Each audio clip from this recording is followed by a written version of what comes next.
Hi, and welcome to Dustin's Kaleidoscope. I am Dustin. This is a podcast where we explore the stories of people who dare to live, create, and live on their own terms. Today, I'm joined by photographer Allan Ali, an artist whose lens captures not just images, but emotions, heritage, and identity. Allan's work reminds us that photography is more than a technical skill. It's a form of connection and truth telling. We talk about how he builds trust with his subjects, why photographing people in their own environments matters, and what it means to preserve culture through the camera's eyes. Let's get started. Hi, I'm Dustin, and I'm here with Allan Ali. Thank you so much for being here, Allan. I'm so happy to be here. Hi, Dustin. How are you? Great, great. It's been a while. I haven't seen you in a few months, not since the photo walk. So I'm so glad you were able to come on the show today. Wow, you're right. November is time is flying. I'll just say that. But yes, I'm so glad you invited me. I'm happy to be here to chop it up with you, have a good time real quick. Great conversation. Exactly. So one of the reasons I want to. So for people who don't know how we met, I actually took your class. You had a class, and then right after you had a photo walk, and it was such an interesting class. And also the photo walk was excellent. That I'm like, very energetic, very dynamic, talking to everybody, making us get great photos, which was also nice. Uh, but Yay. but I wanted to find out more. And one thing I remember about your introduction is that this isn't something that you've been doing all your life, photography. And that's why I have you on. It's because you're a great photographer. Online you have some absolutely fabulous photographs of people, which I love. But how did you get started with this? Okay, so about I say 6 years ago now, it was probably in, last quarter of 2019, I was exposed to photography for the first time. Which is funny because I was around cameras all my life, but I hadn't realized I never got a chance to hold one and look through a viewfinder. And so when I got that chance, a friend gave me a chance to hold his camera, look through the viewfinder. At the time, I was writing a lot of poetry, and that was really what my Instagram page Oh, was about.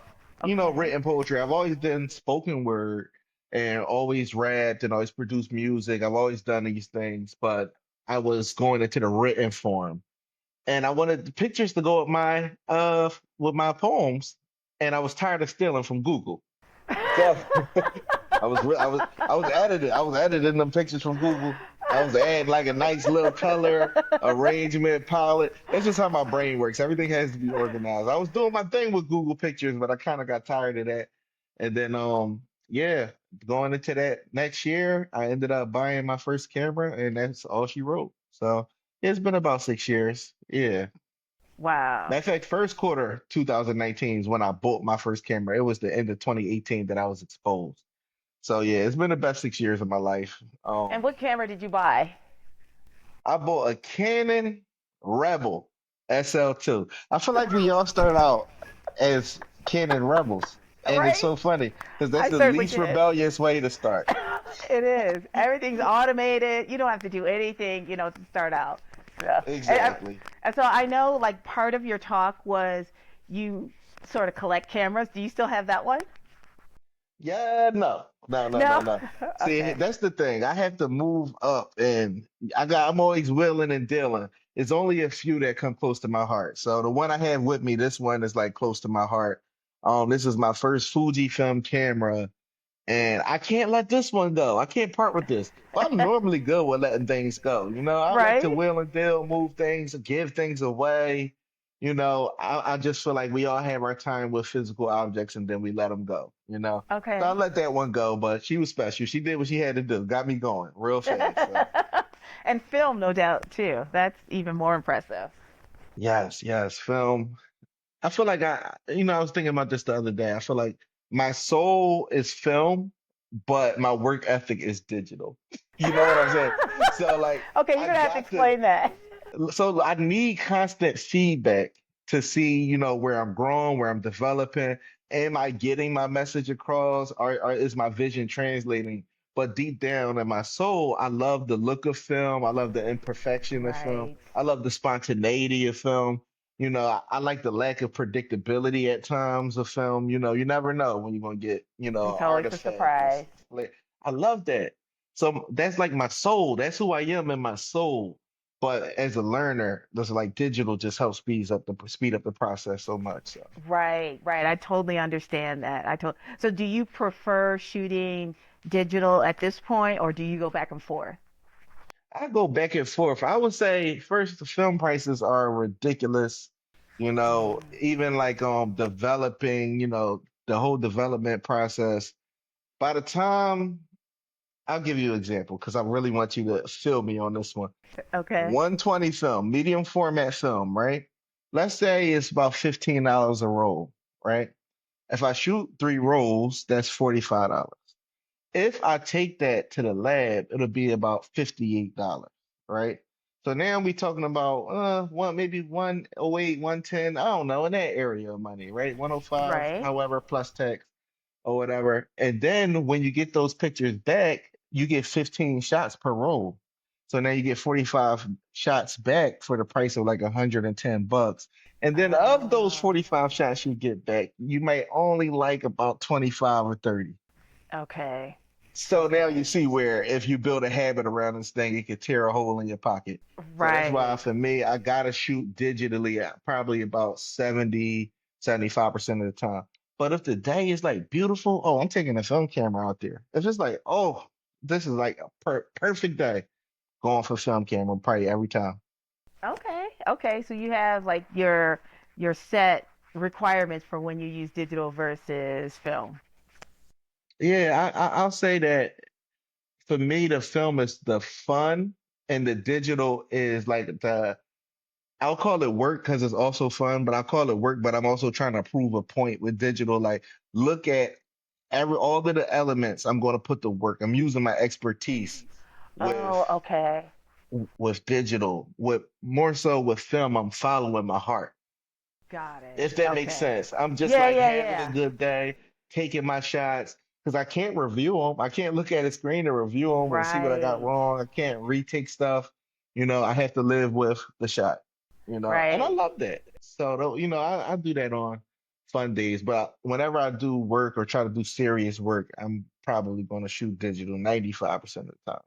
Okay, and you know what you said is so important for people to realize who only grew up with digital is that when you're using film, you look at a shot and you may love it, but like you said, you may not know, you don't know what it's going to look like until it's actually printed.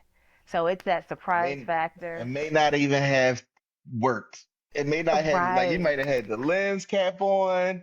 You might you, you might have had the wrong settings in there. Trust me, it's a lot of heartbreak. Or like if a Right. film camera that uses batteries and the batteries are dying, this happened to me Oh, recently. that's right. Oh, your shot's Yeah. gonna come out blurry. And then you just go do like, wow, I just paid like $100 for a bunch of blurry photos. But you know, It's then you hilarious, turn it but into it's fun at the artistic same photos. time. Yeah, yeah, yeah. Exactly. Make something out of it. Yeah, exactly, exactly. That's when you start putting those colors in so you can add them to your poetry, of course. Exactly. Yeah. Exactly. So, you know, I've been on your Instagram page like since I met you because, you know, you asked us to join to follow you, which really didn't we didn't need a lot of convincing because you take wonderful photos. One thing that I notice is that you focus a lot. You focus on architecture, but you also focus on people, and and you do a very good job. Not everybody does a good job of that because sometimes people are just taking a photo and walking away. One thing that I remember very vividly from the photo walk is that you go up to people, you talk to them, you engage them, and you ask them if you can take a photo. Can you explain that, like why you do that? Because I know a lot of people just snap that photo, walk away, snap that photo, walk away, and they don't engage with the person. They may still get a great picture, but you have a different approach. Can you tell us why you do that? 100%. I feel like number one, when you feel good, you perform your best. I feel like that's in life. If you manage a group of people, treat them people well. You will get their most productive hours, right?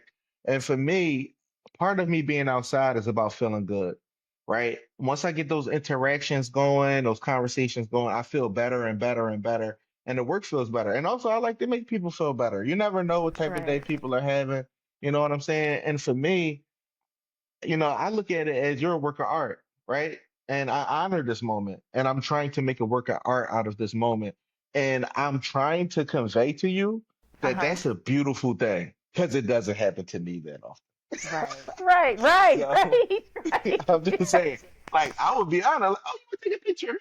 You look cool today? Did I dress well? Did I hire good? I don't know. So it's just about for me that exchange of making people feel good. And two, like, I get that energy back too. People make me feel good. People support my journey. And Right. oftentimes I'll take like a little portfolio book. And I'm not gonna lie, I know it's fire. I know it's hot. I know my work is good. And I get really absorbed in how they absorb my work. And I'm just looking like, it feels good. Thank you. I worked so hard at this. And thank you for absorbing it. Like now you can add to it. Now you can be part of Right. it. Oh, that's So wonderful. it's a great feeling just to be part of the community, meet new people. And I like to remind people that there's some really amazing people out here on earth. And even when I talk to people, I talk about other people, like, you know, Right. so. So being in Philadelphia, I was there just for a short period of time, but I noticed that the people were very friendly. They were out and about, meaning that you could run into a lot of people. How has like being in Philadelphia, as opposed to, and I know you go to different places to shoot, like New York, and I know you've been to Art Basel, Miami and stuff like that. How does Philadelphia, feed you, if you will, like the people, the environment? How is it different from mm. anywhere else you've ever shot? I'll say this about my fellow Philadelphians. Philadelphians know struggle, they know fight, they know poverty well, they know violence well, they know the rougher side of life very well. And for me, it's a level of humility and a beautiful spirit that comes with that as well. And that's something that I understand really deeply. And just being able to connect, with people and we all share this path, this similar, life experience, it becomes a thing of support.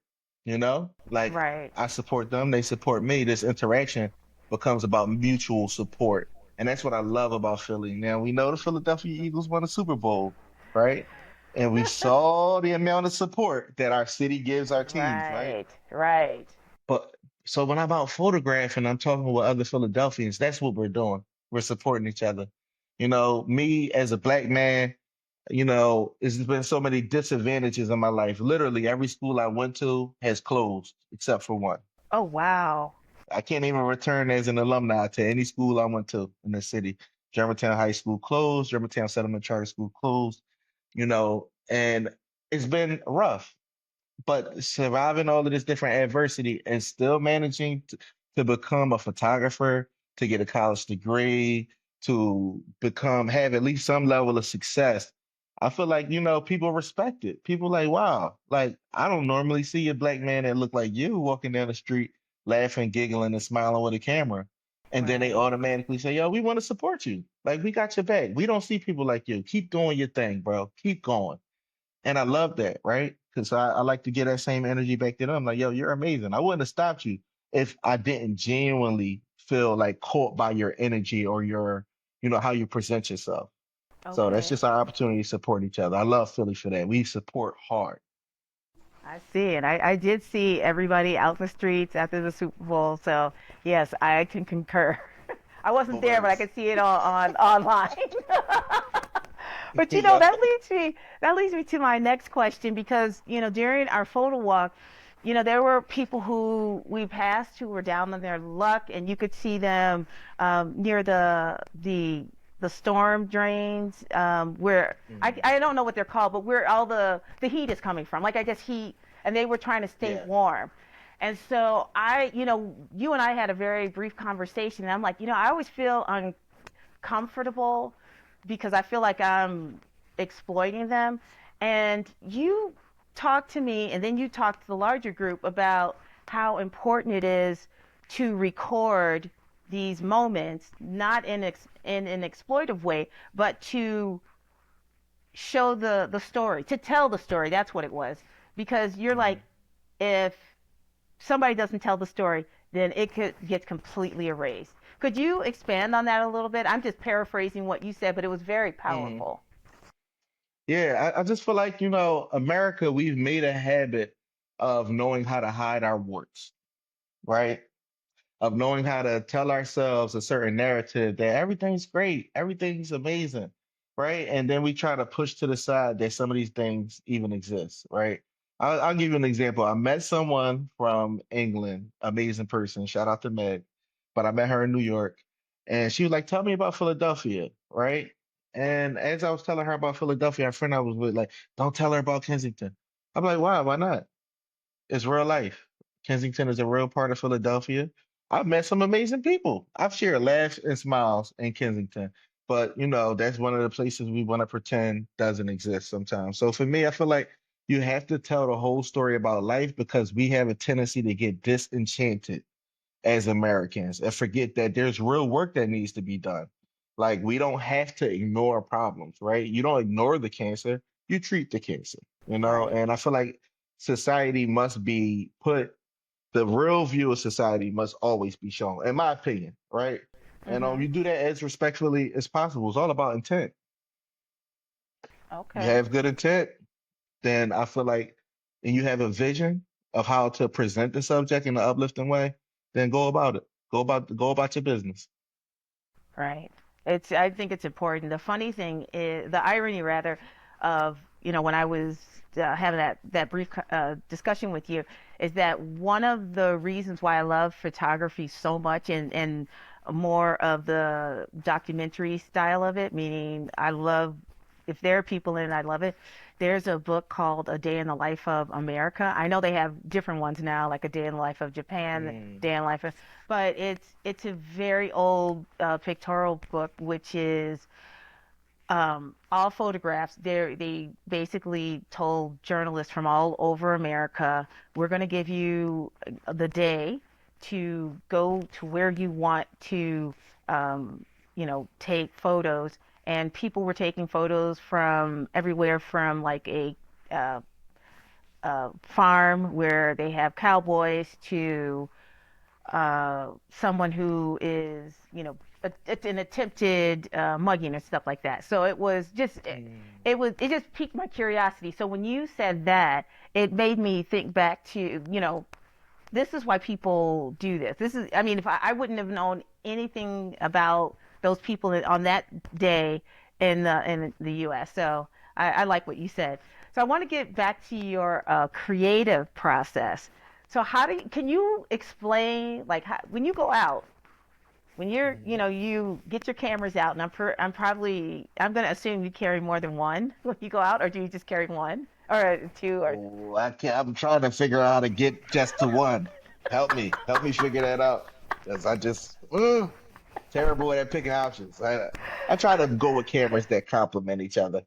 Exactly. So when you go out, what do you do? Do you have a certain place in mind? Do you have a type of picture you want to, get, or just explain your creative process? Okay, so I would say I try not to go in with preconceived notions. Like I know I may want some people, so I normally bring a camera for that, right? A people oriented, more portrait oriented setup, right? Okay. And I also try to bring something that might be wide enough to give the context of where we are, right? So I like to go with two focal lengths that complement each other. Like I'll go with 50 and 28, you know what I'm saying? Or more recently, I'll probably say it's like 40 and 21, right? Oh, okay. And Okay. yeah, so I'll use the larger one, the larger the well, the 40 or the 50 focal length to focus on people and the portraits, and I'll use the 21 or the 28 to focus on people and how they interact with the environment. Now, I am working on long-term projects, mostly in West Philadelphia, 52nd Street being the largest project I'm working on long term. And then, another section of Philadelphia called the Bottom or whatever. It's just another section of West Philadelphia. I choose my days when I go out there too. You know what I'm saying? And Okay. truth be told, I'm just looking to get to know more people, interact with more people, and yeah, and just create those moments. And yeah, it's really a loose plan, but for the most part, I just want to go and have fun. I still make sure that's the number one thing. Go have fun, go meet some people, take some pictures of people, take a picture of of the environment, and when you come home, yeah, have fun. Have fun looking through them. They're all So, memories when you think about it. okay, yeah, that's a good way to think about it. You're Create making all these memories. great memories. Yeah, That's it. and you said you take people with you. Are these people that you plan on photographing? Are these people to help you, or who are these people? Oh, Are they models? oh well. So if I'm going outside, sometimes I might go with a friend, right? And one of my close friends is Corey Harrison. And I also have, other close friends and Don Bell and Jose. And yeah, it's just great energy and great people to be have around you to keep you going sometimes. And then sometimes I like to go by myself, you know? And I have a very, let's just say, transitional um social battery. Let's go transitional social battery, right? Which is sometimes I can be talkative and I can be outward presenting, and Right. sometimes I'm more intrinsic and I'm more thoughtful. It just depends on what I feel like that day. I'm getting really good at knowing what temperature I'm on and knowing how I should approach the situation. Oh, got it. So when you go out, you're usually going out with your photographer friends. That's what you Yeah, mean, every right? now You're and then, going. every now and I Okay. mix it up. Sometimes by Okay. myself, sometimes with them. It depends on how bad I miss my friends. God. Isn't that the truth all the time for all of our friends? Very Yeah. true. Sometimes we need a little solitude, and Mhm. then sometimes we need that interaction. So that's cool. That's So it. I know you went to Art Basel in Mhm. Miami a few months back. So what did you like about that? Because I know that's mostly art as opposed to people, but I know you were able to mix it up a little bit. Like, what was your experience like there? So Art Basel it was cool. Honestly, I met a lot of new people, met a lot of supportive people again. I just think that when you are giving your all to certain moments, to certain situations, people see it, right? So I just met a Right. lot of talented people. I've met some people that now I talk to like every other day, it seems like on Instagram. You know what I'm saying? That we support each other, we share a laugh, we share a moment, and yeah, I just needed a break, man. I think it's important to like take some time away from your setting and like refresh and see things in a different light. And every time I go somewhere, I see a new side of things. You know what I'm saying? Like I've probably been to Miami about 5 times, and every time I go, I feel like I'm in a different place, a different spot, different Really? state of mind. Yeah, like, and I love that, So I think this time around, it was like I kind of got to enjoy the more down home people. I wasn't really South Beach this time. Oh, This time okay. I went to where Art Basel and everything was happening for a while, but I more so was connecting with the people on the ground level. You know what I'm saying? Who live Oh, there, who okay. work every day, and that's what I enjoy. Like I secretly hate our obsession with celebrities in this society, And Miami has a lot of glitz and glam to it, but I wasn't there for that. I was there for the regular people and just to enjoy the weather, and have a nice, wholesome time. So it was great. I learned a lot, met a lot of people, and I probably go back. Probably go back in like June, I think. So we'll see. Okay, so It's you hot you in ba- June. I might have I to edit know. that. I Yeah, I went there in like I believe in July or August. Yeah, it was really hot. It was very hot. So I feel you on that. Yep. So when you said so basically it sounds like Art Basel just happened to be going on, but you were there to connect with other people. Were these people that you met before going to Art Basel, or were these people you met at the beginning of Art Basel and then you just hung out, or how do you find these other photographer friends? So for the most part, I did go down there with my friend Jose and Okay. another guy named Sam. He runs a program, runs a whole lot of events. And it's called Philly Create, right? Oh And yes, yes, yes, he was yes. yeah, he was hosting an event down there. So, we spent time together, documented, what we did. But I love running into other photographers on the street, especially with the downtime. I ran into some fellow Fujifilm shooters, and I'm like, let's go. And then, we talk, and then, they start telling you, oh, you should go see this, should go do that. Oh, of Start giving you course. suggestions and everything like that. Photographers know, they know the world because they constantly have to look for inspiration. So if you want to learn about a place, you see somebody with a camera, you might want to ask them a question or two. They might be able to give you, some other options to do off the beaten path. So I don't know. I connect all the time, and it's probably I wouldn't be anything that I am without the connection to people. So, That's very cool. I know Miami was just one place that you went. What are some what would you say your most favorite place outside of Philly you've gone to where you've really enjoyed just the entire experience? you know, hmm, these type of questions, and I always tend to broaden them out because for me, it's hard to be specific because I can have fun almost anywhere, right? Okay. So I'll tell you about experience where I felt like I want to do it again because Okay. I feel like Please do.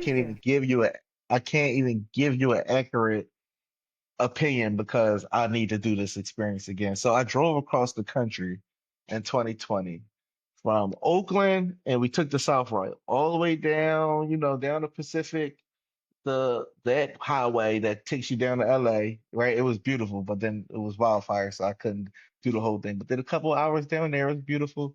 Went to LA, went through Joshua Tree, Wow. went through Arizona, New Mexico, stayed in Texas, snuck into Mexico for a little bit, for a few hours. And then, went to the Tennessee, Memphis, and and then back up the East Coast. And I would say like with the development that I've made as a human being with this camera, because I was still learning my way in 2020. I had just Yeah, I started, was about to ask. right? You're fairly new, right? Yep. And that's why I need to do it again. Because I feel like, Oh, yeah, I okay. need to do it again. But to give you a specific answer, New York is like a second home for me. I love the amount of creatives in New York, from the way they dress, their ambition, their community, how they stick together. I love New York City. And then I would say I'm looking forward to photographing Ghana when I get to go back one day. That's where my name is from, my family. My dad is Oh. from Ghana. He's in Ghana right now and living his life in a 5 bedroom house, 4 bathrooms, just happy since he retired. So I can't wait to see that beautiful brown glowing skin in Ghana and make amazing portraits in Africa. And that would make me happy. So that was a very broad answer I gave you. That I was a told you I great suck with answer. specifics. I I'm always loved it. evaluating. And I have not taken a trip by car across the country like that, but that sounds like it would be. I have like from the Midwest to California, but not all the way from the East Coast, to the West. So that sounds like it would be cool. And of course, I've been to across, so that would be. But I wasn't really into photography like that when I was there, but that Mhm. would be a wonderful place. So I hope you get to go sooner rather than later there. So that'll be fun. One day, it'll be soon. I feel like it'll be this year. So I called my dad the other day, like, are you gonna be home in November? Let me know if you're gonna be home, because he like to spend like 9 months out there and 3 months here. So we'll see. Oh, okay, okay. And that you want to make sure that he's actually there when you want to visit. So Yeah, I'm not paying for no room and board. He got a nice house. I totally understand. So Yeah, daddy, give me my room key.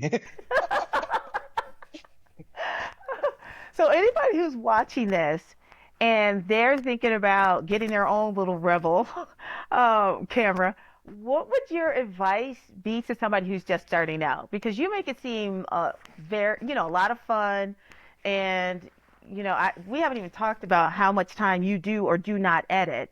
But what would you suggest to people who want to get started in photography? I would suggest two things, and I'm gonna keep it to two. I promise. It's just two things. Okay. Number one, Don't choose a box. Go experience all the different genres of photography on the different days, right? Like for me, I had made a commitment that I would wear a camera every day for the rest of my life. And I've kept that commitment pretty good. I've been, and then the time I leave out this house without my camera, ever. And so, with that being said, whatever attracts me, right, or whatever I intuitively feel like is beautiful, I capture it. I don't care if it's a train, a car, a bird, a person, a sunset, a flower. It doesn't matter. If it spoke to me and inspired, that feeling that, oh, this is beautiful, then I'm going to take the shot. Wow. So don't listen to nobody who's going to tell you, oh, stay in this box. You gotta have a niche. You gotta have a niche.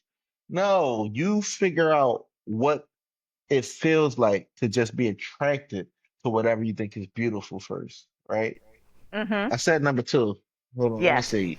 ADHD don't win. What was number two? ADHD don't win. Hold on.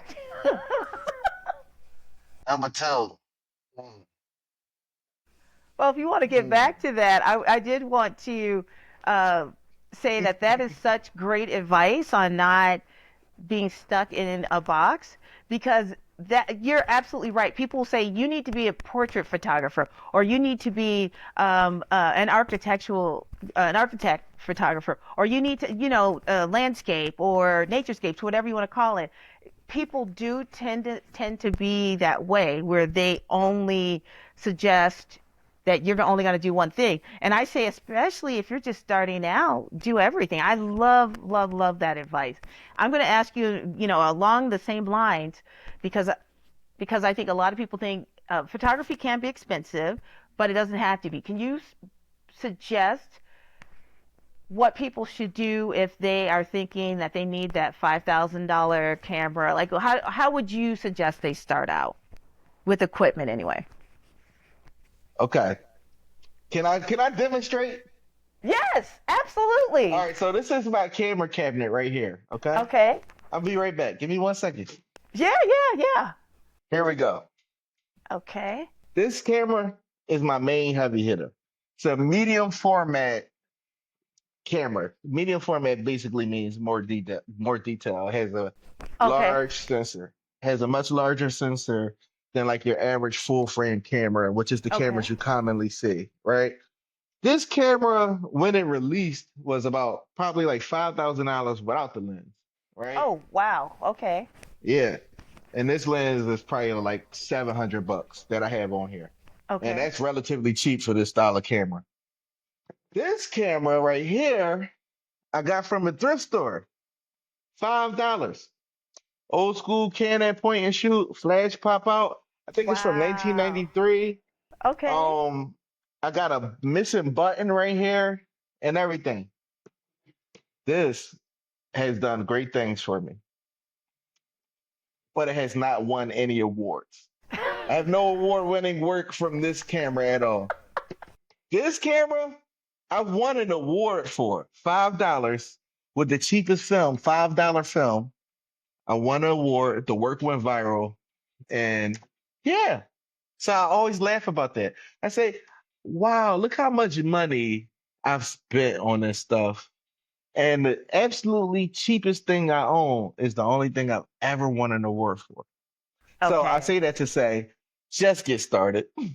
Start with Okay. your phone. Actually, I can vividly remember when I first started out, I said, I'm going to be a photographer. So I'm going to treat my phone like a camera. So I went to San Francisco, visited my brother, and I was taking all of these pictures. And I began to think about taking pictures differently. Even though I had always had a camera on Oh, my phone, I had right. begun to think more deeply about what I was trying to do. It just wasn't simple. See thing, take picture of thing. No, I was trying to line it up and measure, with my eyes and make sure everything looked good for the first time. Right. So get a cheap camera. Go on Facebook Marketplace. Get you some. I don't. If your budget is $300, $200, $100, stick to your budget. Just get started. I love that. I love that. Or $5 if you're at the thrift store and find a camera. Or That is $5, amazing. That is $5, that's such a great story. like I mean, 7,000 likes on that one picture. Wait, how many? and an award. Like 7,000. Wow. And you were just posting it, I'm assuming, just because you liked the picture, not because you expected it to do anything. I always post because I like the picture. Right, Oh, right. I honestly just want to share my work because I'm alive. I want y'all to see I'm living.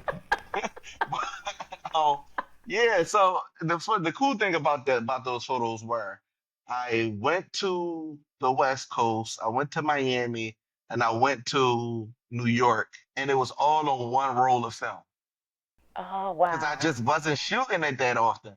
Like I only Right. took it with me every now and then. So it was on within a 36 frame roll of film, it had like three or four different places. It had Philly, New York, Miami, and probably like California.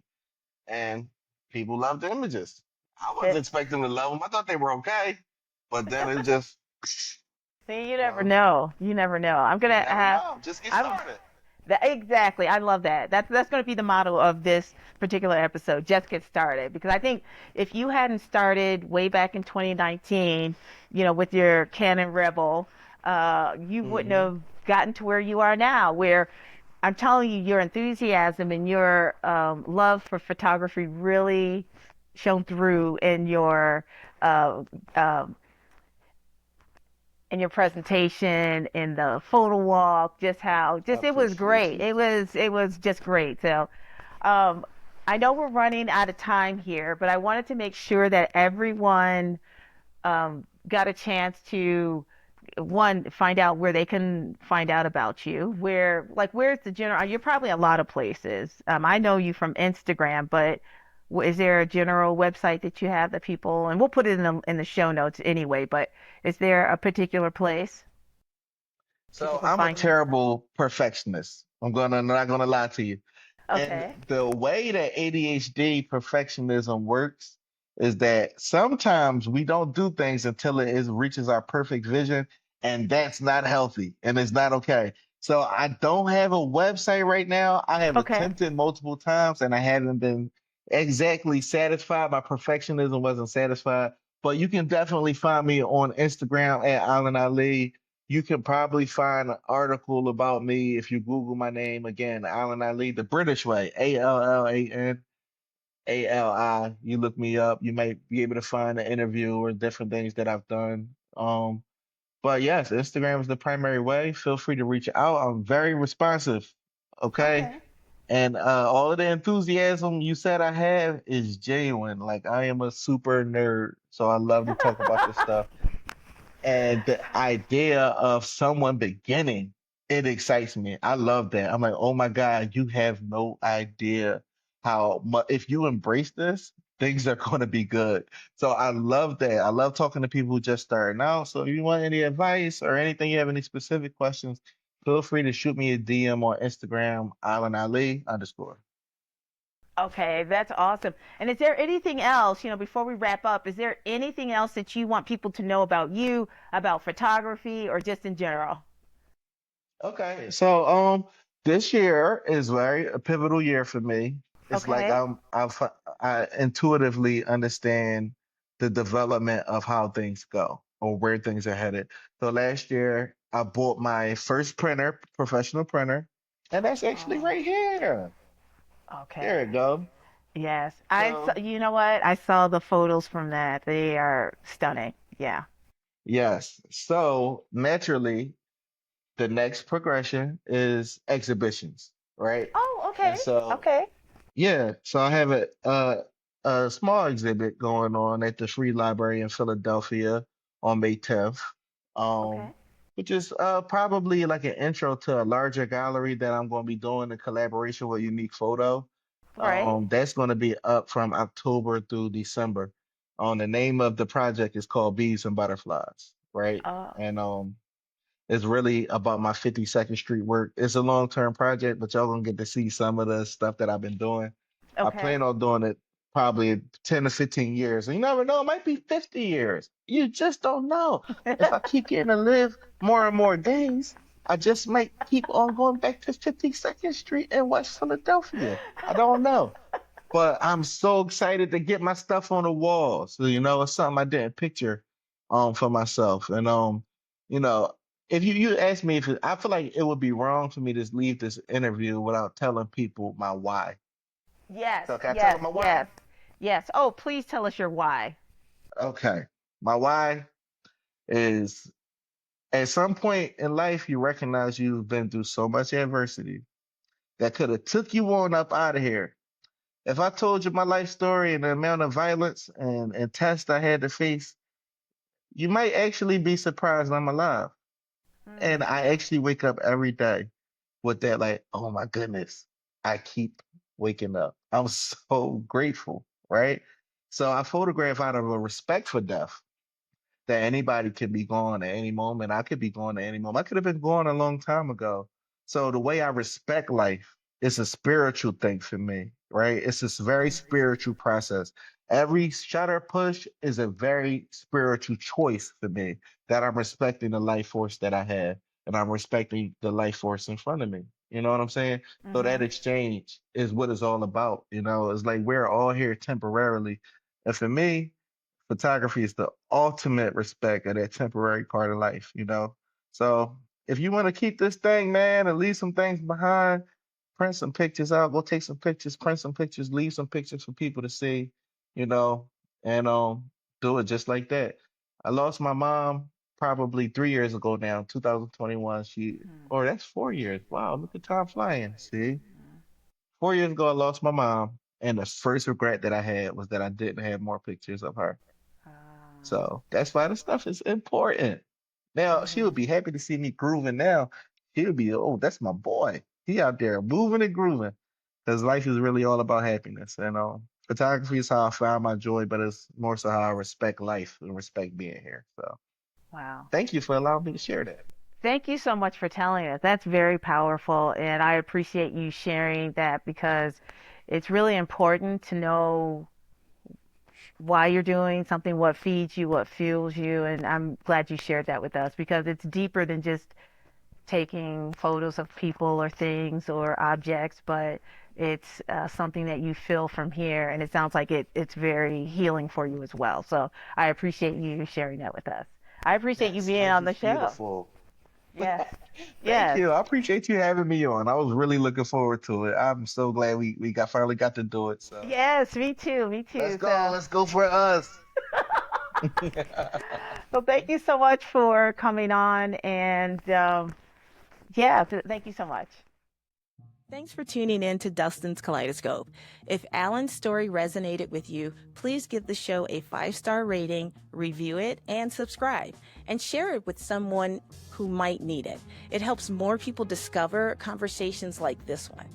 And if you have ever used creativity as a way to connect or preserve a piece of your story, I'd love to hear about it. You can message me or tag me in your post. If you share this episode on Instagram, tag me at Dustin's Kaleidoscope. I'd love to repost and connect with you. Or alternatively, you can connect with me through LinkedIn at Dustin Dumas. Until next time, bye.